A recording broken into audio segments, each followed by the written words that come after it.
సురేంద్ర మహారాజు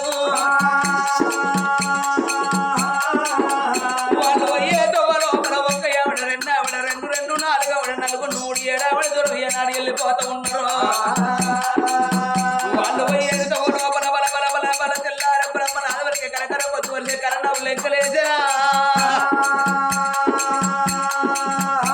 బొమ్మంతా పొద్దు ఎక్కుతున్నది భోజనాలు వెళ్ళలు ఏడాడు అవుతున్నదో ఆడవిల్ల సంజవ్వ ఓనాల సురేంద్ర మహారాజు నాకు ఆకలి కన్నం లేకపోయినా కలకల కలకల ఏడాడ కన్న వెళ్తూ ఉన్నదా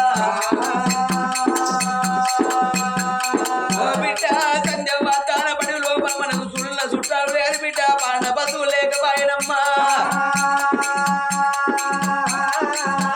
ఓ బిడ్డ సంజవ్వ కన్న బిడ్డని ఎంపడి పెట్టుకొని వెళ్ళిపోవంగా ఆకలైన కడుపు పట్టా తినిపించుకుంటా దూపలైన కడుపు పచ్చా తినిపించుకుంటా బొచ్చు కూర పోయిన వైపు నెల్లి కూర నెపవైతే ఉన్నదాట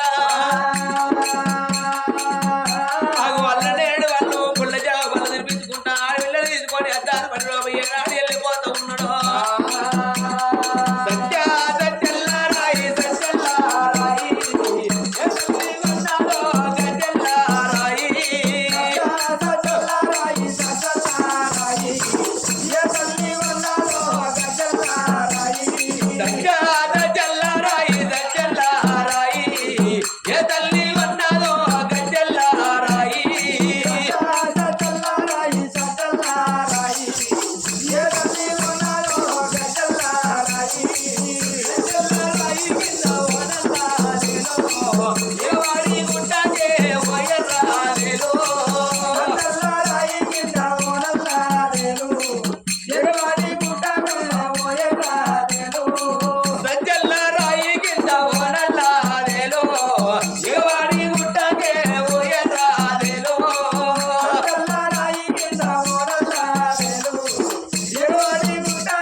మారే పెద్దవాళ్ళు మాట్లాడే జంగ లోపల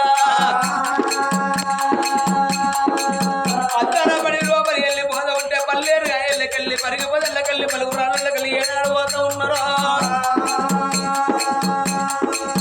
కాళ్ళ కుదిర పల్లేరు కాయలు చెదుల తోడిస్తున్నారు. చెదుల కుదిర పల్లేరు కాయలు నోడి తోడిస్తుంటే నోటి లోపల నాలుగే కుచ్చి సిల సిల సిల సిల రక్తాలు గారంగా అయ్యో రామ రామ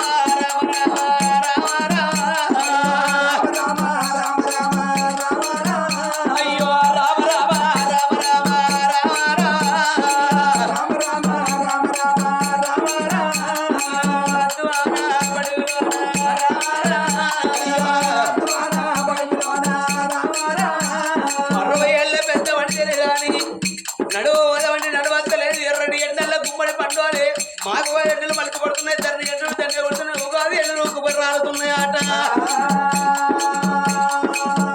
మీది ఎండ పడుతున్నది కింద తండ్రి గాలి గాలి 7 పొద్దులాయి 7 బాబులే గడపల గండం లేక గడికి నిద్ర లేక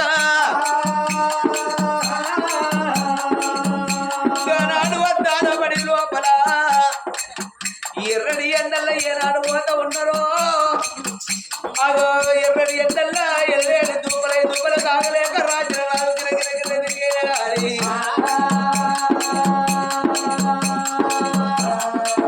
అగో అద్దాన పడి లోపలనే అమ్మా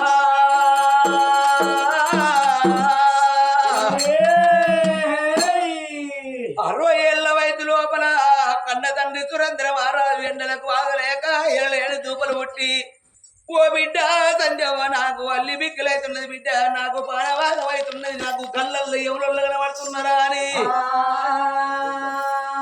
రాజు గిర్ర తిరిగినాడా ఓ దేవుడా గిర్ర తిరిగినాడా ఓ దేవుడా తన మీద పడ్డడు రా నారాయణ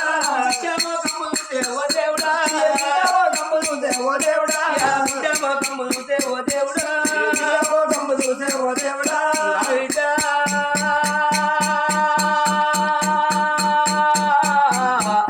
ఓ బిడ్డ సంజవ్వా కన్న బిడ్డ నా బిడ్డ నా వీడో ఇవల్లాడి రోజులోనా నా బిడ్డ ప్రాణం వెళ్ళిపోనేమో నా బిడ్డ వెళ్ళిపోనేమో నా బిడ్డ కళ్ళల్లో ఎవరు నా వీడో ఎవరు కనవాడే నా బిడ్డ మళ్ళీ మిక్కిలైతే ఉండే నా బిడ్డ ప్రాణవాగమైతే ఉండే నా బిడ్డో అందువల్ల పడిలోడా నా బిడ్డ చెట్టుకు చెట్టు దివే నా బిడ్డ గుట్టకు గుట్ట దివే నా బిడ్డో దివు లేకపాయే నా బిడ్డ అన్నగారి మీద వందే నా బిడ్డ అన్నగారి మీద దుమ్మే నా బిడ్డ కాలెత్తి దాన్ని బిడ్డ ఎత్తి కొట్టి ఇటకెళ్ళి ఎల్లగొట్టరా అద్దాన పడి లోపల బిడ్డ నా ప్రాణం వెళ్ళిపోతే నా జీవనం వెళ్ళిపోతున్న బిడ్డో ఈ అడవి లోపల చెట్టు తీ ఉన్నది బిడ్డ గుట్టకు గుట్ట తీ ఉన్నది కానీ నీకు తీవు లేకపాయలే బిడ్డ ఓ బిడ్డ సంజవ్వా అలనాటి రోజు లోపల నువ్వు ఉట్టక ముందు బిడ్డో నీ కన్న తల్లి సుశీల రాణి ఏమన్నది నేను వాడు విల్లలేని సాగు సావరాదు వర్తివాడు లేని సేదయ్య రాదు సులేని కథ చెప్పరాదు మతి లేని మాట మాట్లాడరాదన్నదే అవ్వా ఓటి నవ్వులు వచ్చి కొల్లారికి పళ్ళు కట్టి పిల్లల గుళ్ళలోకి దేవుడాను మొక్కి నల్లల గుళ్ళలోకి నడాను మొక్కి ఆగో నిన్ను అన్నదే నా బిడ్డ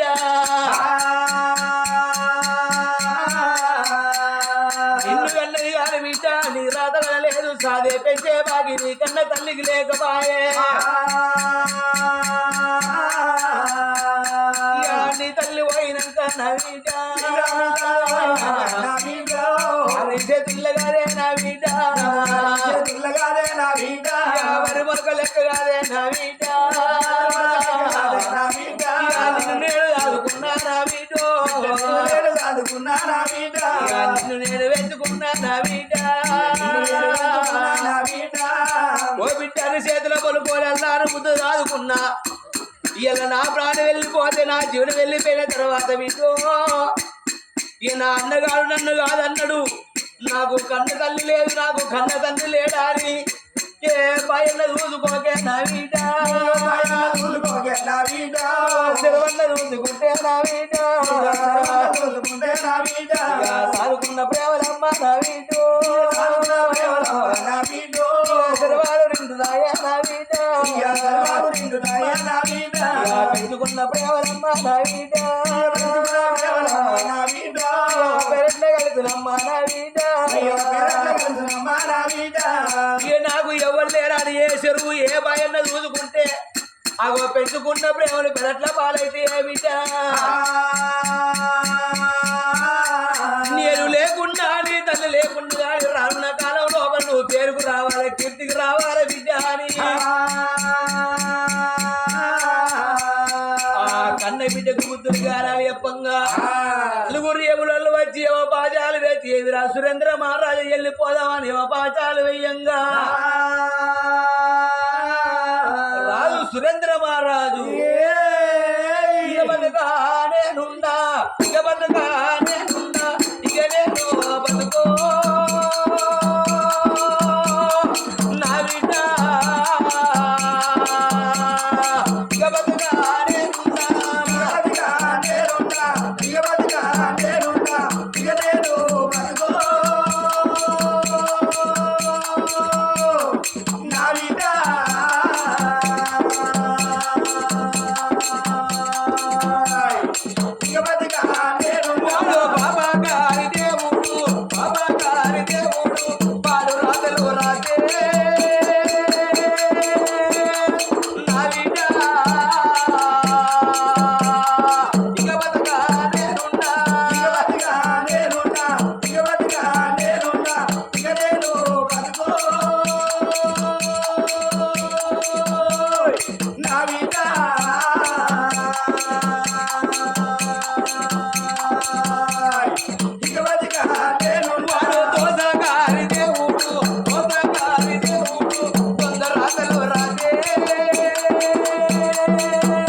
కన్న బిడ్డ పాదాల కాడవాడి కొట్టుకోని ప్రాణాలు వదులుతున్నాడు ఆ కన్న తండ్రి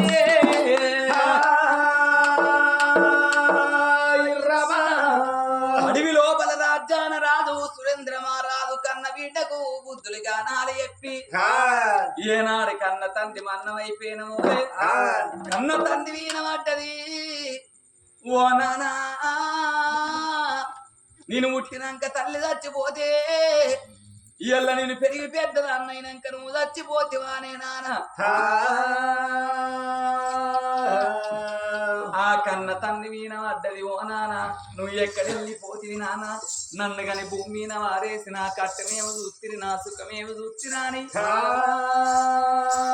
అడవి లోపల కన్న తండ్రి వీనవాడి కలకల కలకల కన్నీరు తీస్తుంటే అడవిల వెన్నెలగా ఎవరు చూస్తారు అడవిల్ల వేడుకు ఎవరు వింటున్నారు మరి నా తండ్రి చచ్చిపోయిన నా తమ్ముడిని కట్టదానం చేసుకోవాలని అడవి లోపల ఆ కట్ట ఈ కట్ట పోగు చేసి మరి కన్న తండ్రిని లేవట్టి అటువంటి ఒక్క పాడ లోపల వండ పెడదామంటే కట్టం లోపల వండ పెడదామంటే కన్న తల్లికి లేత్తలేకపాయే కుక్కని ఏ తీరుగా అటువంటి ఒక్క చచ్చిపోతే తాడుగు అటువంటి ఒక్క కాళ్ళకు తాడు కట్టి గుంజుకొని పోతారో కన్న తండ్రి లేవపోతే కన్న బిడ్డ వేపనాద తీసుకొచ్చింది దాన్ని తాడవవు అని అటువంటి ఒక్క కన్న తండ్రి కాళ్ళకు గట్టి కుక్కను ఏ తీరుగా గుంజుకొని పోతుందో అగో గుంజుకొని పోయి కాలింగాల మడక్కైన గాని ఒక్క కాటం వేరిసి కాటదానం వేస్తున్నది కన్న తండ్రినేమో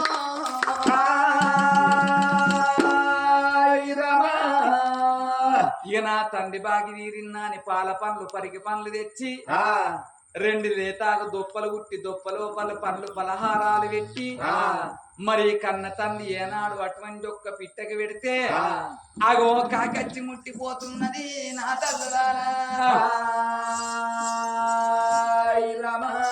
మరి గానాడు అందుకే అంటారు చచ్చిపోయిన వాళ్ళ పేరు మీద 3 వద్దుల 5 వద్దుల పిట్టకి పెడతారు. కొంతమంది తల్లిదండ్రులు చచ్చిపోతే మరి పిట్టకి పెట్టి రామంగా తెలియని వాళ్ళు ఉంటే వాళ్ళు పిట్టకి పెట్టి వస్తాను వాళ్ళకి కనబడద్దని బంధుకు జరగమంటారు. ఇటువంటి తెలిసిన పెద్ద మనుషులు ఉంటే ఇలా మీ తండ్రి చచ్చిపోయింది పిట్టకి పెట్టి వస్తున్నారు, మరి పిట్ట ముట్టిందా కాకి ముట్టిందా అని అడుగుతారు. మరి కాకి ఎందుకు ముట్టాలంటే దానికి అర్థం ఉంది. అలనాటి కాలం లోపల రావణ బ్రహ్మ శివుని చేత బ్రహ్మ చేత వరం పొంది సావులేని వరం పొంది దేవాన దేవతలను ఎట్టివట్టి రాజ్యమేలింది, నవగ్రహాలను మెట్టిగట్టి రాజ్యమేలింది. వానికి ఓనాడు ఏం దొరుకుద్ది పుట్టింది. నేను అందరిని ఓడించినా గానీ యమధర్మరాజును ఓడియలే. వీళ్ళ సైన్యాన్ని నింబడి పెట్టుకొని యమధర్మరాజును ఓడిచ్చేస్తానని ఈయన వస్తున్నాడు. ఈ సైన్యాన్ని నింబడి పెట్టుకొని వచ్చే రాకట యమధర్మరాజుకు తెలిసింది. ఈ అటువంటి ఒక్క రావణ బ్రహ్మ వచ్చాడంటే నన్ను అటువంటి ఒక్క నవగ్రహాలలో నన్ను ఒక్క మెట్టిగట్టి రాజ్యం వెళ్తాడు. వానికి దొరకకుండా పోతానని పోతున్నాడు. ఈయన ఎక్కడికి పోయినా ఇక్కడ ఈయనకి ఎక్కడ స్థలం దొరుకుతలేదు. ఈయన పొంగ ఒక్క చచ్చిపోయిన కాకి కనబడ్డది. ఆ కాకి లోపల పరకాయ ప్రవేశం చేసిండు. పరకాయ ప్రవేశం అంటే పర అంటే ఇతరులు, ఇతరుల శరీరం లోపల సొచ్చి జాగుండటాన్ని పరకాయ ప్రవేశం అంటారు. ఆ కాకిల జాక్కున్నాడు. ఈ రావణ బ్రహ్మ అటువంటి ఒక్క మెదనాడు పట్టణానికి అత్త అంచెంకలాడింది. ఎక్కడ దొరకరే. కుమ్మరి పిల్ల మట్టికి ఇయ్యాల రాకపోతే రేపొత్తది. చంద్రుడు తదియనాడ రాకున్న విధియనాడ తనకు తాను బయటికి వస్తాడు. వాడు ఇయ్యాల కాకపోతే రేపు దొరుకుతాడు అని వెనకకు మరిపోయింది. అప్పుడు ఈ కాకిలకెళ్ళి బయటకు వచ్చి కాకి నాకు జాగుండటానికి చోటు ఇచ్చినావు కాబట్టి నీకు దీవెన పెడుతున్నా. నేను నా ఇచ్చే నీ ప్రాణం మాత్రం తీయ, నీకు 100 ఏళ్ళ ఆయుస్సు. ఒకవేళ నువ్వు చచ్చిపోవాలంటే గిసొంటి కరెంటు పడతాను రావాలి, కట్టబెట్టి గట్టిగా వాళ్ళన్న కొడతానని చచ్చిపోవాలి. కానీ నా ఇచ్చ నిన్న అటువంటి యొక్క నీ ప్రాణం తీసుకుపోను అని దీవెనార్తి పెట్టిండు. మళ్ళొక్క దీవెన ఏం పెట్టిండు, ఎవరైతే తల్లిదండ్రులు చచ్చిపోతే అటువంటి ఒక్క కొడుకులు గాని బిడ్డలు గాని 5 వద్దుల 3 వద్దుల పిట్టకి పెడితే కాకచ్చి ముట్టిపోయినట్టయితే వాళ్ళ జీవి సక్కంగా సర్గలోకం ముడుతుందని అటువంటి ఒక్క దీవెనార్తి పెట్టిండు. మరి గానాడు కన్న తండ్రి దీవెనార్తి పెట్టిండు కాబట్టి గందికే కాకి ముట్టాలంటారు. అప్పుడు ఆ కన్న తండ్రి పిట్టకి పెట్టిన వాళ్ళ కాకచ్చి ముట్టిపోయిన వాళ్ళ కన్న తండ్రి జీవాత్మ సక్కంగా స్వర్గలోకం పోతున్నది. ఆయన జీవాత్మ ఎట్లా వేయిందో చచ్చిపోయిన అటువంటి ఒక్క శంకరన్న జీవాత్మ అట్లా స్వర్గలోకం ముట్టాలే నా తల్లులారా. అందుకే అటువంటి ఒక్క కాకి ముట్టాలంటారు. పిండ ప్రదానం చేసి పిట్టకి పెట్టింది. ఇక నా తండ్రి బాకి తీరింది. నేను ఎక్కడికన్నా వెళ్ళిపోతా, ఏ రాజ్యం అన్న పోతా, నా తండ్రి నన్ను చచ్చిపోవద్దన్నడా అని కలకల కలకల కన్నీరు తీసుకుంటాడు వీతో పట్టుకొని. ఆగో నా తండ్రి లోకాల శంకర ఎక్కడున్నావు తండ్రి, నువ్వు ఏమి రాత్రి వీనమన్నవు, ఏ రాత వీన దూరం పోయ్యనా అని